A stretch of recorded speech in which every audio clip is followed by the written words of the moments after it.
Interquental teve em Luís de Magalhães um dos seus últimos amigos, mas dos mais fiéis e valiosos.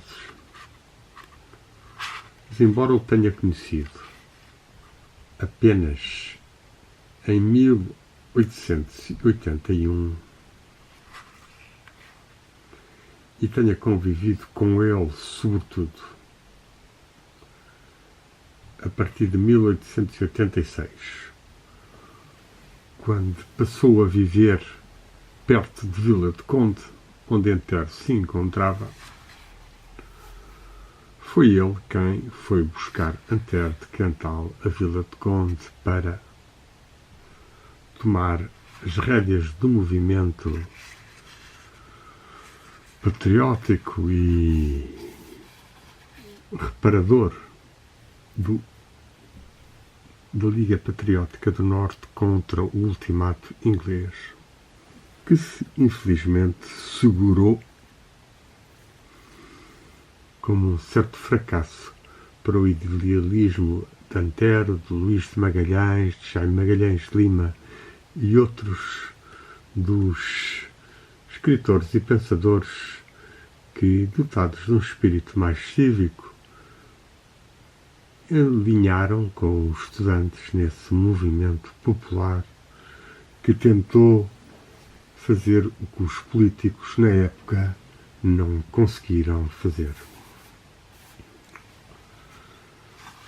Anos mais tarde, quando Antero morre, será Luís Magalhães o principal dinamizador do In Memória de Antero de Quental, que será em 1896 e é, sem dúvida alguma, uma das obras-chave para a compreensão e para a escutação da alma tão valiosa de Antero.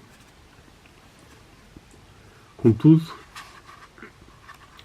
antes disso, quando Luís Magalhães ainda estava a estudar na Universidade de Coimbra, onde se tornou bacharel em 1882, ele fez uma apreciação de Oliveira Martins e também de Antero de Quental, que tinha conhecido uma pequena edição dos 28 sonetos de Antero, que saíra por volta de 1880 e que foi depois em 1886 tornada a edição dos sonetos completos. Essa ediçãozinha dos 18 sonetos publicadas anteriormente foi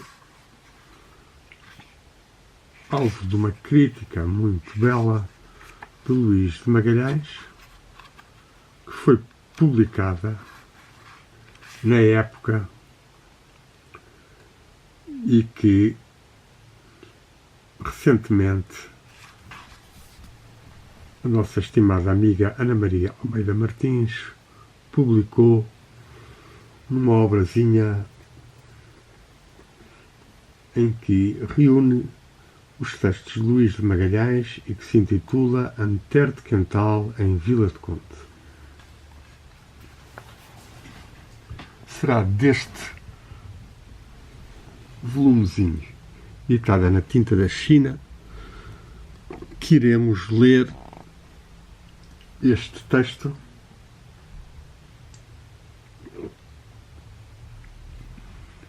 que, como dissemos, já teve a sua edição na época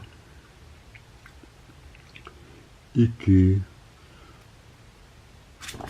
merece realmente ser de novo lida. Esse artigo tinha sido publicado no número 2 da Revista Científica e Literária, fundada em Coimbra, com o notável poeta e diplomata António Feijó. Estes não 18, mas 28 sonetos da primeira edição, são então assim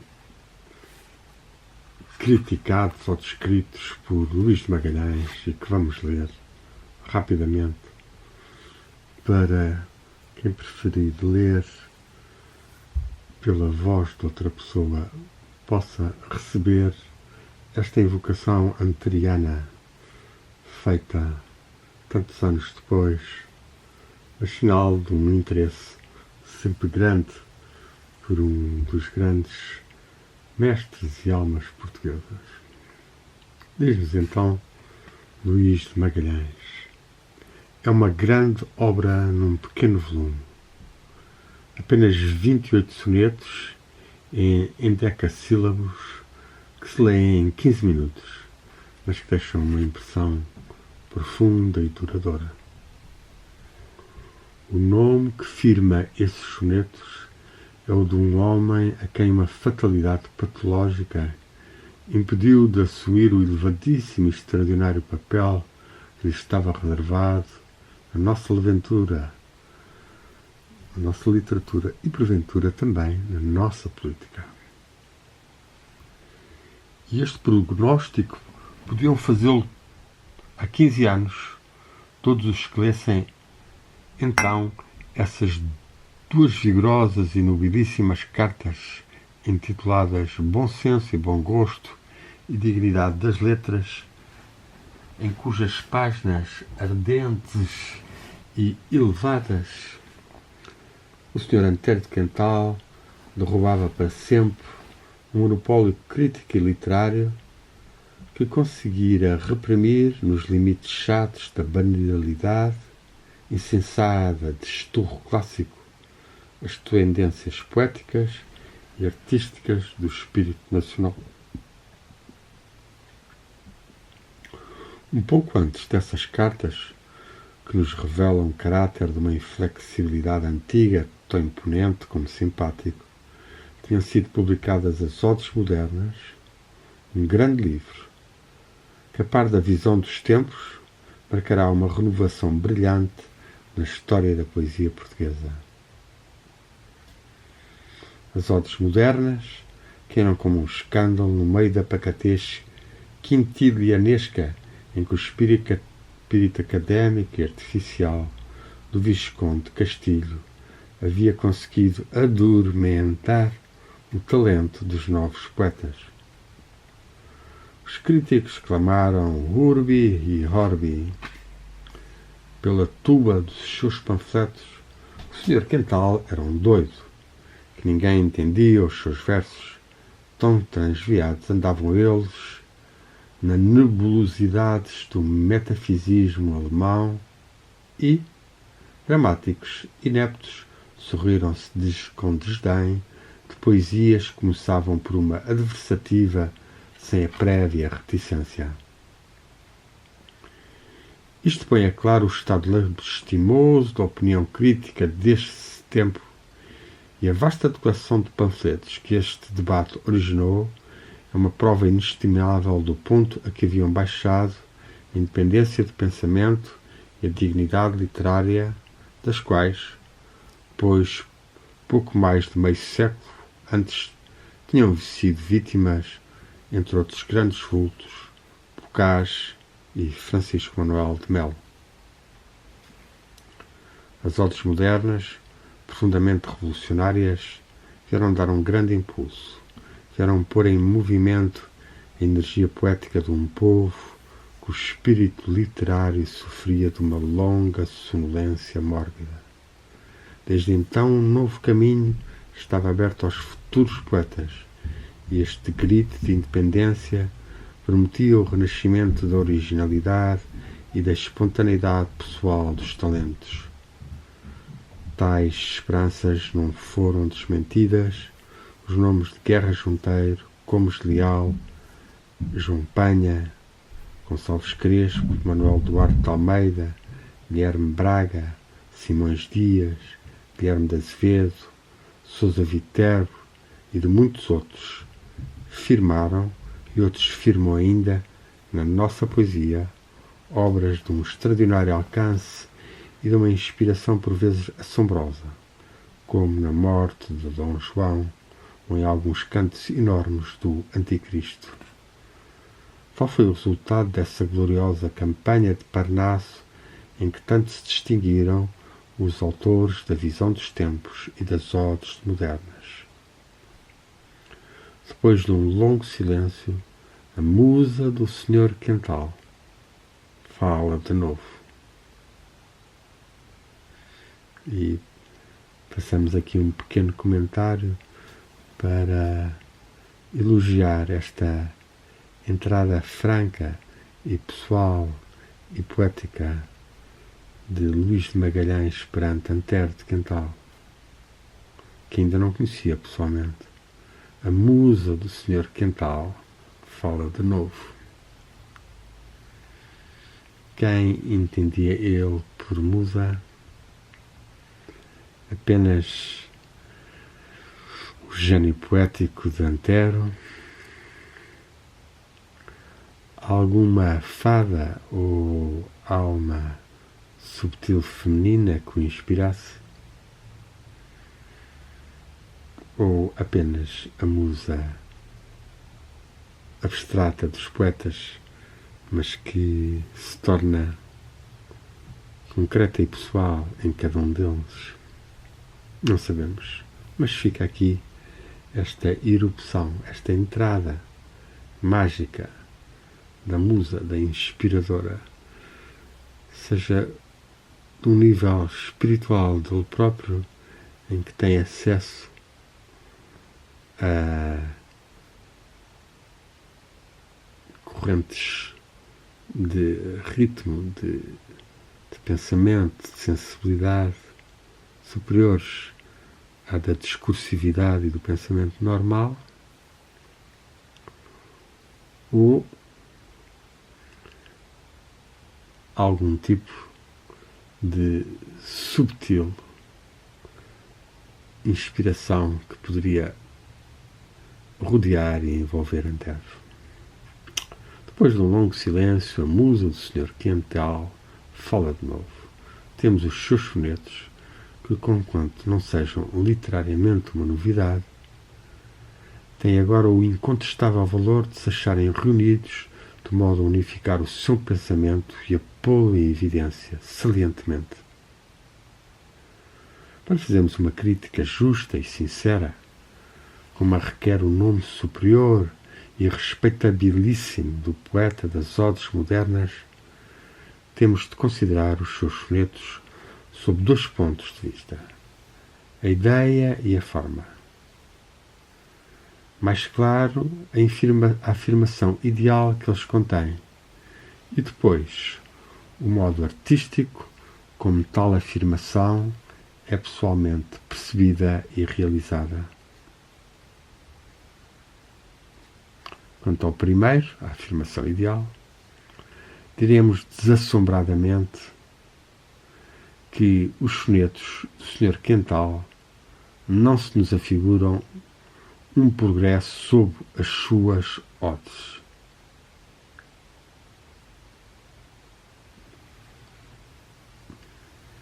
O que é, acrescentamos nós aqui, uma crítica forte e algo inesperada. Luís Magalhães é um jovem estudante em Coimbra.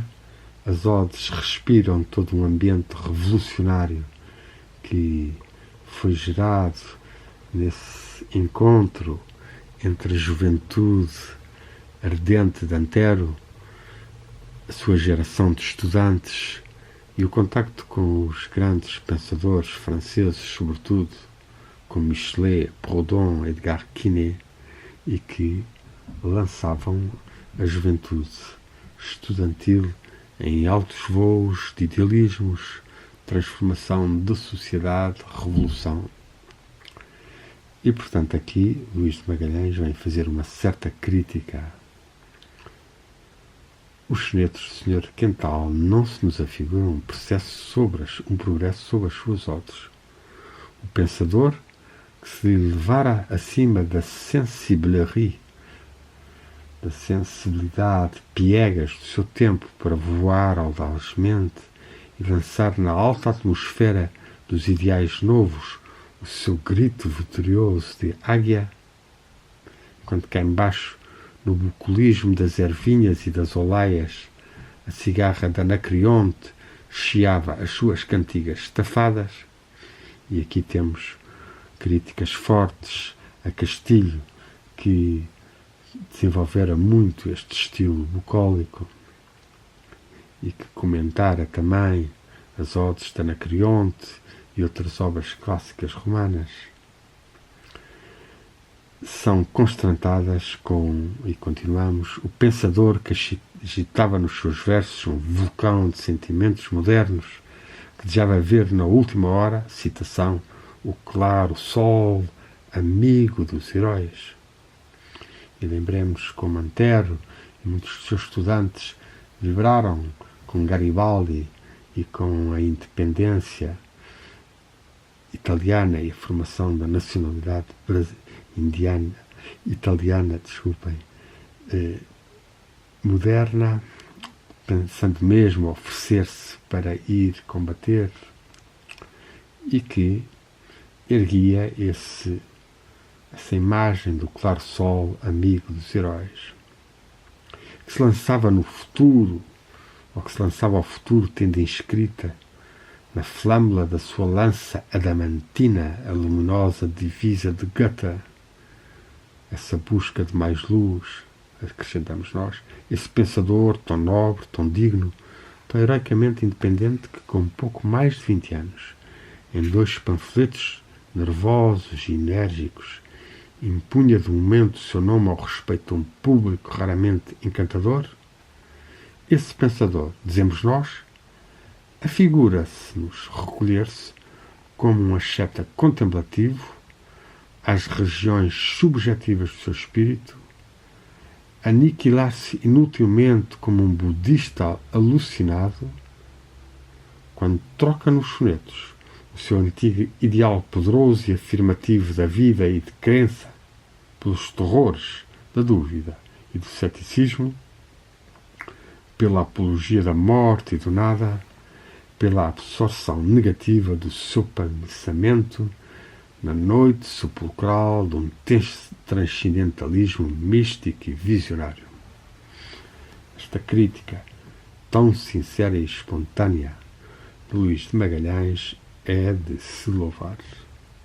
E com alguma razão, certamente, para um jovem estudante de força e que via subitamente o herói dos estudantes de Coimbra tornar-se como que um budista alucinado,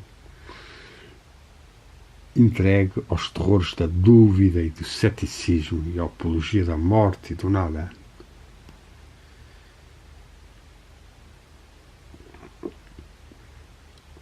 Continua Luís de Magalhães. Os sonetos do Sr. Quental são pequenas sínteses psicológicas e, como tal, os temos de considerar no segundo aspecto sob que olhamos a sua obra. Então só nos cumpre fazer um leve reparo, e esse confirmará a acusação de pessimismo que levantamos contra o grande poeta. Porque é que o Sr. Quental se reduz unicamente a representar-nos estados de espíritos negativos e patológicos? Porquê sempre a dúvida? Porquê sempre a descrença? Porquê sempre o idealismo místico? E porquê nunca um tipo afirmativo e saudável, uma encarnação das crenças novas, do valor moral, da alegria, do amor, da vida, enfim? É uma negação da filosofia moderna?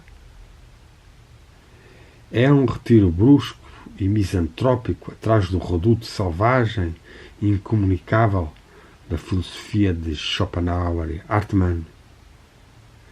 Então, a nossa queixa subsiste, e é bem amarga verdade o que afirmamos dos sonetos. Luís de Magalhães, muito jovem, com 20 e poucos anos, está aqui de novo a afirmar-se como um ser muito lúcido, que discrimina não só na filosofia, mas como também na própria psicologia interior de Antero, uma certa entrega demasiado grande ao inconsciente, à descrença, ao vazio, estados de espírito negativos e patológicos, como ele nos diz. E então, Luís de Magalhães diz que a queixa, contra essa absorção negativa em pensamentos pesados e de morte, se mantém também no aspecto psicológico. E depois avança para a análise do aspecto formal, depois de ter analisado um aspecto metafísico e filosófico, passando mesmo pelos aspectos religiosos, fazendo a ligação com o budismo, que muitas vezes, de facto, tem uma tendência de afirmar a morte ou a negação da individualidade e conduzir a uma certa apatia, uma certa incapacidade de assumir o eu espiritual e individual, e que pode ter influenciado de algum modo o próprio evoluir e a própria morte Antero. Luís de Magalhães passou para o segundo nível, que é a observação psicológica ao nível da consciência e dos sentimentos e pensamentos que regem a alma de Antero, que não é apenas um filósofo, um metafísico, um nível intelectual, mas também um ser anímico com uma psique que se tinge de forças mais negativas, de estados conscienciais mais depressivos ou mais derrotistas, ou pelo contrário, como Luís de Magalhães apela a afirmações de crenças novas, de valores, de valor moral, de alegria, de amor, da vida, enfim. É isso que Luís de Magalhães queria que Antero tivesse afirmado mais. E então passamos para o terceiro nível, o nível da forma. Sob o ponto de vista da forma, diz Luís de Magalhães, o único adjetivo que exprime com verdade a impressão que os sonetos deixaram no nosso espírito é este: assombrosos. Uma palavra também que usamos pouco e que, se usarmos mais nos nossos dias, estaremos a fazer uma homenagem a Luís de Magalhães e a Antero de Quental. Assombrosos. Como representação artística de estados psicológicos, a nova obra do Sr. Quental eleva-se a uma tal altura de perfeição que nós, mais do que perante as suas obras, nos curvamos referentes à vista de um talento que nos deslumbra e assombra. De um talento que nos deslumbra e assombra. E lembremos, à volta deste talento, que a divisa do infante Dom Henrique, que foi até, de certa forma, um ser que Antero admirou e que escreveu mesmo